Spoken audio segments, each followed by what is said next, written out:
Daniela, Luise, avete individuato queste 7 azioni qualificanti con il vostro progetto, ce ne parla? Sì, innanzitutto abbiamo appunto individuato queste 7 azioni in quanto fondamentali che devono essere contenuti in tutti i piani di adattamento delle città. Si tratta da una parte di azioni regolatorie, tipo ad esempio l'aggiornamento del regolamento edilizio e del piano di interventi, che devono contenere norme specifiche proprio per introdurre l'adattamento ai cambiamenti climatici all'interno delle città.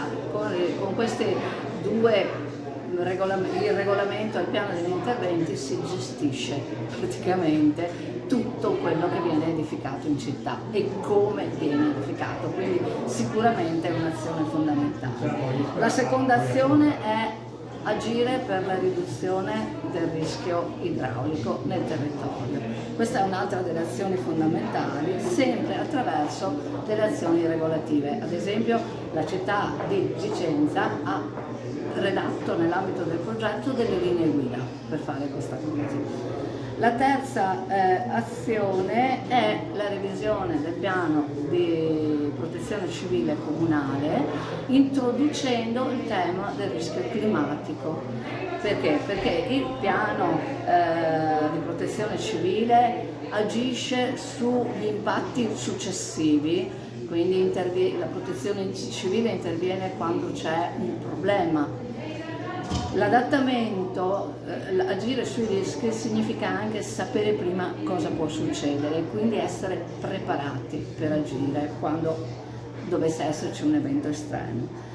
L'altro tema importantissimo, forse più conosciuto, è il tema della forestazione urbana, ma con questo titolo generale abbiamo inteso tutti i tipi di interventi che si devono fare nel territorio per introdurre più verde, quindi non solo alberi, ma anche arbusti, anche depavimentare zone dove si creano importanti isole di calore, sia su luoghi pubblici, molte città a livello europeo, ma anche in Italia lo stanno già facendo, e dà dei ottimi risultati, e questo agisce sulla qualità della vita delle persone e sulla salute.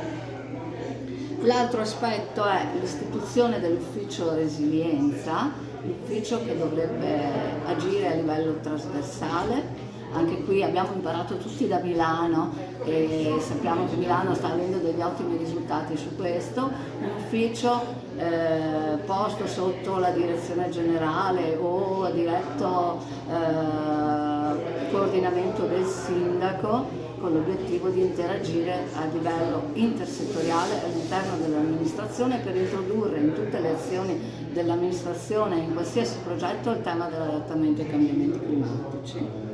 L'altro aspetto è il monitoraggio dei dati climatici. Questo lo fa direttamente una città, ma con il contributo di soggetti come ARPAV, che detiene molti dei dati climatici riguardanti i vari territori, ed infine il rinfrescamento di aree a parcheggio attraverso la depavimentazione. Questo è uno dei dati che riteniamo, delle azioni che riteniamo fondamentali.